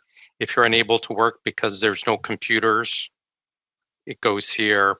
So it's just a different tracking of COVID-related absences. Mr. Dwan. Thank you very much. I remember seeing that. Just again, you've mentioned that the Treasury Board had not committed to provide that information, but on I know that on May 8th, when the president of the Treasury Board was here, he did ask one of his, I believe, ADMs to provide that information, and they have committed to providing that information. And if I know you asked, would you provide that to our committee when you have it? And I believe it was Miss Nancy Chow, pardon me, and you asked the question again, and she said absolutely. So I just again I don't see the reason to move forward with this motion when there's already a commitment to provide that particular information. Well, I think because when we followed up with the Deputy Minister or Mr. Purvis, he danced around whether he'd actually provided for us. This one actually has a timeline of actually getting back to committee for it. And again, in light of Mr. Purvis's refusal to commit to providing us with it, it was, I'll get back to you on whether I'll get back to you type thing. So this just provides certainty that we actually receive it. Mr. Kuzmirchuk, I saw that you wanted to speak to this as well.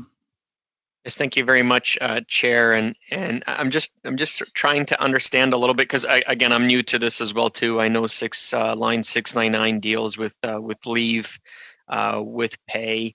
I just wanted to get an understanding of what that information might provide, what insights my colleague is sort of looking for. I'm just trying to sort of understand what the purpose, I guess, is of that request, just to sort of understand a little bit better what insights he's trying to or attempting to glean from that information. Mr. McCauley, did you want to respond to that? Yeah, I find it quite ironic on a day that we're talking about access to information. We're getting, and I'm sure this is not the intent of the question, but this is what we get the pushback from the bureaucrats. Why do you want this information? For what purpose do you want this information? I'm not quite sure why someone would want to hide it. I think it provides a lot of great information on COVID that can actually be extrapolated across the entire country for sick day benefits that the NDP were requesting for, access to daycare, access to work from home. There's a billion things, but I think it's ironic that on the day we're talking about access to information and how difficult it is to get access information, we're having to debate something that's a Treasury Board directive. I would also point out, colleagues, and perhaps I'll have our clerk actually read the motion again, but the motion is to ask information from the PBO, not the Treasury Board. And I offer that as clarification, since Mr. Purvis had made some commitment, as did some of his officials, but Mr. McCauley's motion is actually asking for information from the PBO. So Paul, could you please read that motion? It's a fairly brief one. If you could read it again for the benefit of all of our colleagues. Yes, Mr. Chair. The motion that Mr. McCauley moved reads that in the context of the committee's study on the government's response to COVID-19 pandemic, the committee requests the Parliamentary Budget Officer to provide the Code 699 dataset that was provided to it by the government, and that the information be provided to the committee by Monday, June 29th, 2020. Thank you very much. Are there any other speakers to this motion? Seeing, Mr. Kuzmierczak, once again. Well, thank you very much. And again, I, with utmost respect to my colleague as well too, there's no pushback from my end. I know that the Treasury Board, and I believe the PBO has committed as well too to providing that information. I'm just trying to understand sort of the thought process behind the motion, and just trying to understand how that information might yield important insights, or what my colleague was hoping that they might provide some important insights or better understanding. And so again, I hope that my colleague is not misconstruing my intention. Oh, no, I simply want to better understand. When I look at the motion and I see Code 699 data, for me, I love learning new things, I guess you could say, and so I just wanted to get a better understanding of sort of, and get a better line of sight in terms of what this information, how it might be used, or how you're hoping that the information might be used. Join the geek side. Yeah, exactly. Yeah, I'm already there. There's a lot of stuff that can be extrapolated over the general population that we won't have direct access or direct information for. Toward the NDP's push for the sick days, childcare access, I think it provide a treasure trove of stuff that we can look at the broader society, and we'll have this directly from a large data set of 300,000 people.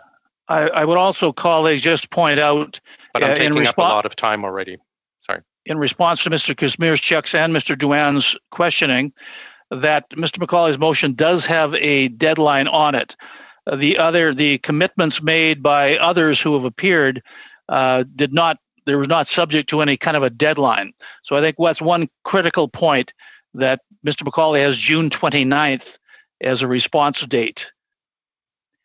Seeing no others, Mr. Douan, I see your hand up again.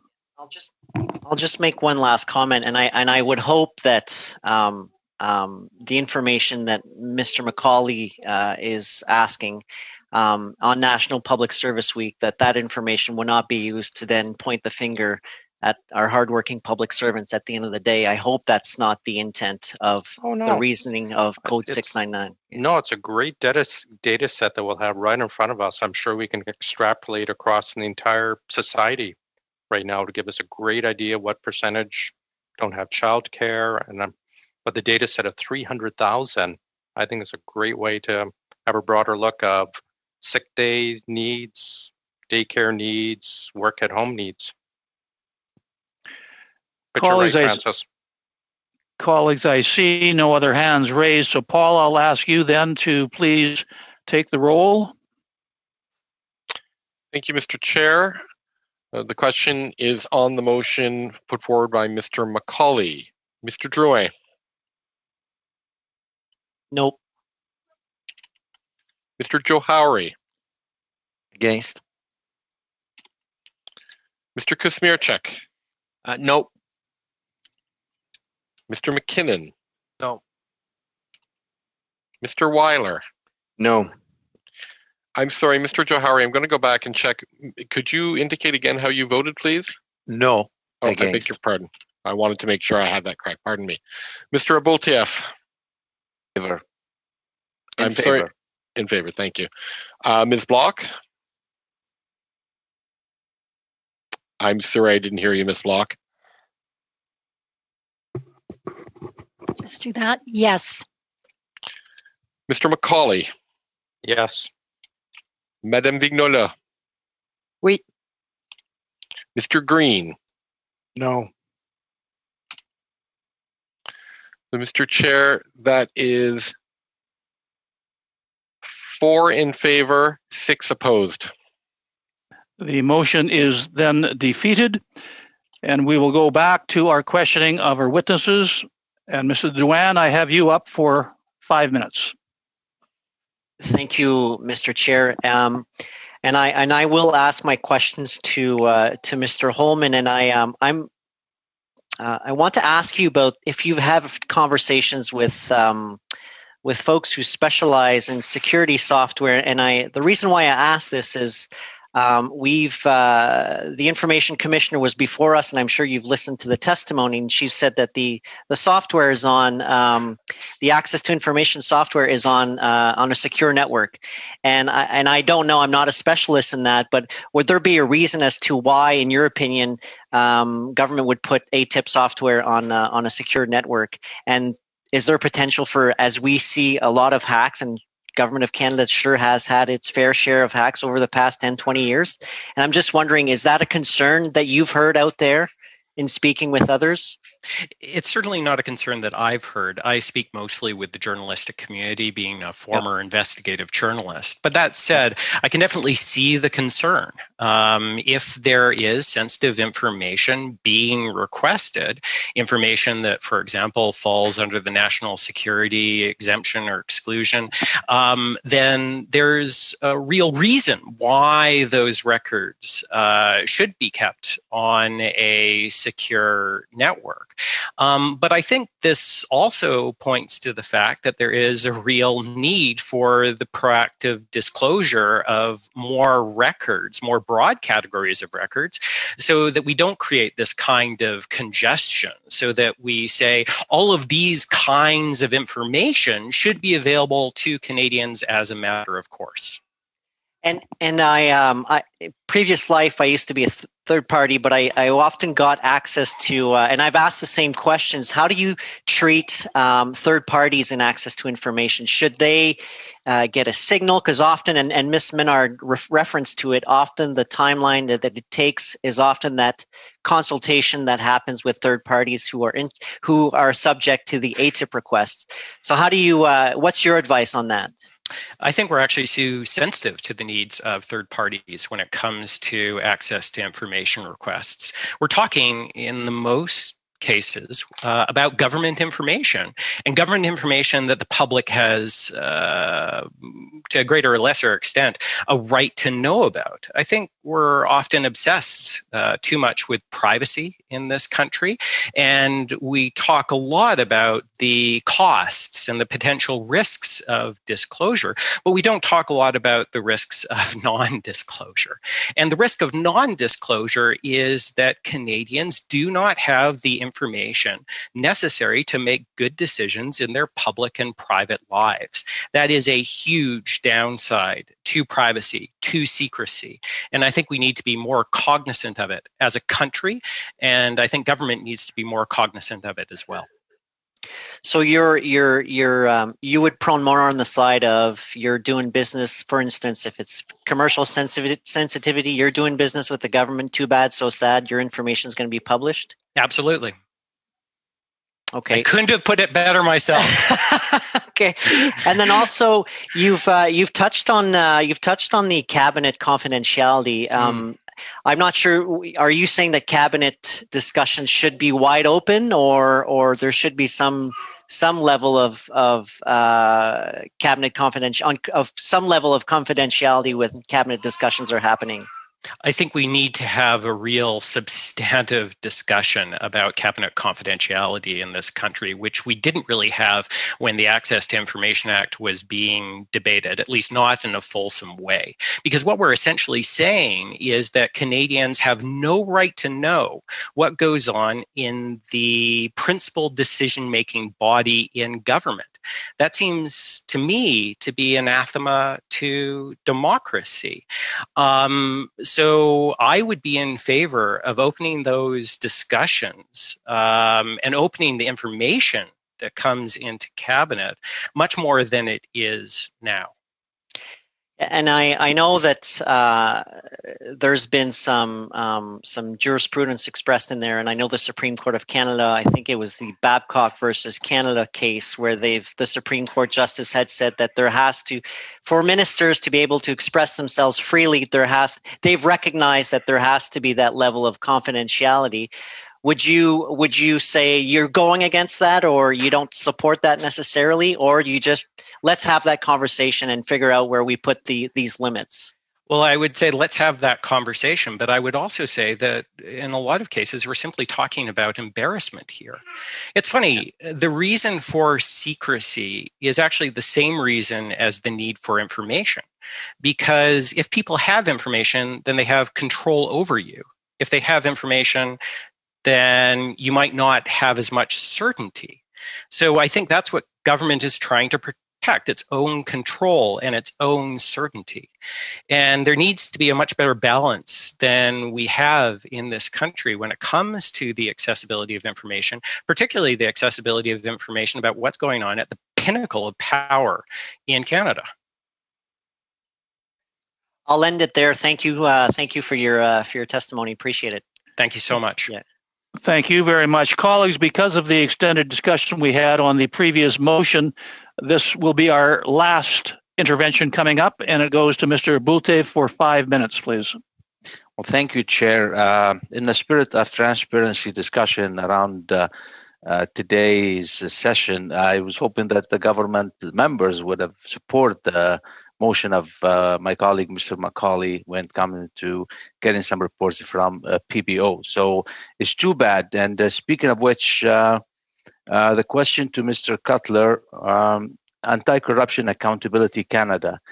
Would you be able to please shed a light on corruption in Canada, the status quo, and how much we're falling compared to the past and where we're heading? There are no actual statistics, but I can give you a personal opinion. We're going downhill and going downhill fast. The anti-corruption perception index done by Transparency Canada has seen us dropping positions, but nobody who talks about it considers white-collar crime as corruption. But in Canada, white-collar crime is you get a slap on your wrist and go back and don't do it anymore. Please. It is really sad. Brad Birkenfeld, who is the one who tried to expose $1 billion in unpaid offshore taxes in 2008, and we're still trying to get that looked at, he literally has stated that Canada is the most corrupt economy he knows. Because he goes around the world. This is a person who goes into every country. Italy, Malta is where he lives now. He goes into Asia. The one country he will not go into is Canada. And when asked, he said because he felt that if he went across the Canadian border, they'd find a reason to charge him for something. That gives you an attitude of an outsider who is an international expert in what goes on in whistleblowing community and the corruption that goes around. I would welcome some comments from Mr. Holman on this, if possible. I think Mr. Cutler is absolutely right. We need to have a broader conversation about the issue of corruption in this country. We need to have a broader conversation about the issue of accountability in this country. And we need to protect those who are best positioned to blow the whistle on these kinds of problems. As I said before, we often talk, and we have often talked during the pandemic, about the need to recognize the bravery of first responders. And a first responder who provides information about something that is going wrong in society, going wrong in a public or private institution, should be respected. So as you focus on mostly on the public sector, who does pay attention to the private sector corruptions? That's actually a really good question. No one really. And I think that's a crying need in this country. It's a crying need. And I think if we had more information about what was going on in the private sector, by the public sector, that would help too. One of the things I would encourage this committee to look at is the absence of information about a whole bunch of issues in Canada, simply because government isn't keeping records or isn't looking into the issue anymore. Canada is a graveyard of information when it compares to the United States. And if we don't have good information about what's going on in this country, whether or not it's concerning corruption or any other issue, we can't make good decisions about it. Everyone in this room, I think, would agree that there is a need for smart government, regardless of whether or not it's big or large. And I think we can be united on that issue and call for greater disclosure and greater monitoring, so we know what's going on in society. Well, thank you. Chair, I probably have no more time, do I? You have a little bit of time, Mr. Okay. I'll give you an exact. You've got about a minute left. Okay, that's very good. So, the corruption in the private sector does reflect a lot on the overall image of the country and the nation. And if the government also going through similar experience, and who's going to be accountable for who, and who's going to really be looking after who. Therefore, we look to organizations such as yourself, and maybe we need a legislation, a tougher one, to really be able to push that through and to make sure we keep an eye on these corruptions, because it does damage Canada's position and on the trade side as well and investment side. Absolutely. And actually, I would encourage this committee to also look at a study that was done in the 70s on the issue of corporate concentration in Canada. There were some very good recommendations in that study about the need for greater disclosure on the part of corporations in this country. And a lot of those recommendations were never acted on. So I think in keeping with your concern, I think it would be vital for this committee to take a look into that issue as well. Thank you. Mr. Chair, can I yield the rest of my time to Mrs. Vignola for, I think, a motion?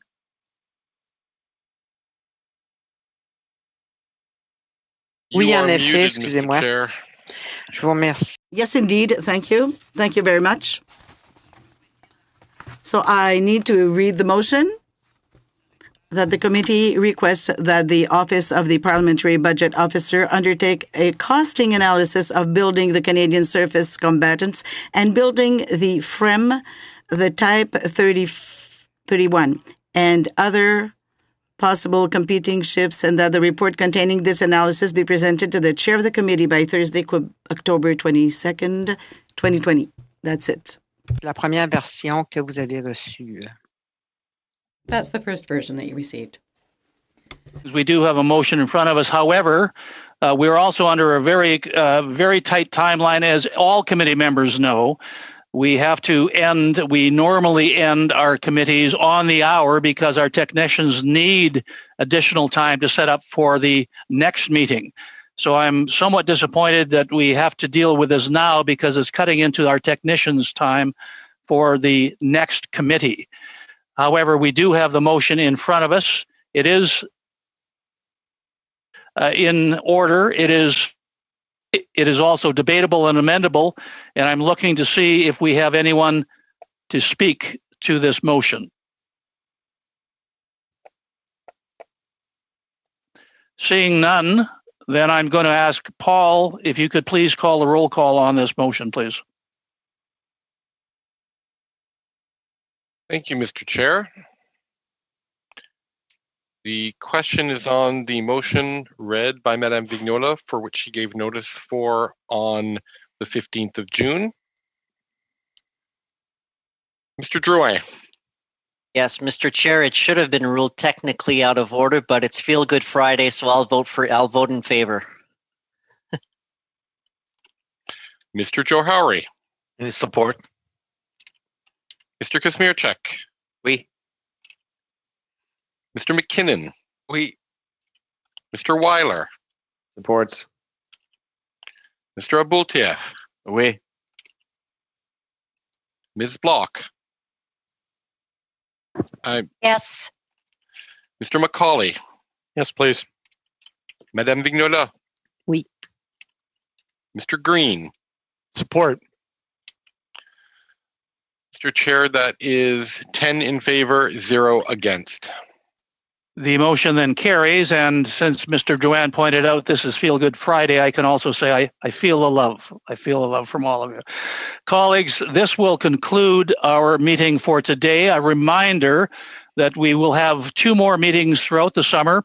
The first one, if the whips approve the date, will be Thursday, July 23rd at 2 p.m. Eastern.